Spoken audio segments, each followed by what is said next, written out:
ఈ కౌండిన్య అనే పేరు కూడా మనకు చాలా సిగ్నిఫికెన్స్ ఉంది. కొంతమంది ఆయన 1st సెంచరీలో ఉన్నారంటారు, కొంతమంది 5th సెంచరీలో ఉన్నారంటారు. అంతా పక్కన పెడితే కౌండిన్య అనే వ్యక్తి ఒక బ్రాహ్మణ్ అనమాట. చాలా ఫేమస్ మెరైనర్. భారతదేశం యొక్క కల్చర్ని సౌత్ ఏషియాకి తీసుకెళ్లారు, సౌత్ ఈస్ట్ ఏషియాకి తీసుకెళ్లారు అనమాట.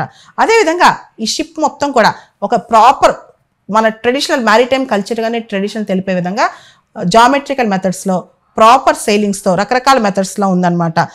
సాధారణంగా షిప్స్ యొక్క తెరచాపలు ఏదైతే ఉన్నాయో అవి ట్రయాంగిల్ షేప్లో ఉంటాయి.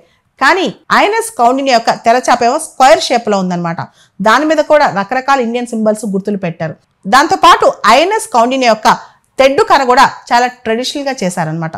మొత్తం ఈ షిప్పే ఇండియన్ మ్యారిటైమ్ కల్చర్ని, ఇండియన్ ఆర్ట్ అండ్ కల్చర్ని, దాంతోపాటు ఇండియన్ మ్యారిటైమ్ ప్రొవెస్ని ప్రమోట్ చేస్తుండే షిప్ అనమాట. ఇది ఈ సంవత్సరంలో గుజరాత్ కోస్ట్ నుంచి బయలుదేరి మొత్తం ఇండియన్ ఓషన్లో వాయేజ్ చేసి వస్తుందంట. ఓమన్ ఇలాంటి దేశాలకు కూడా వెళ్ళి అక్కడ పోర్ట్ కాల్ ఇచ్చి వస్తుందంట ఈ షిప్.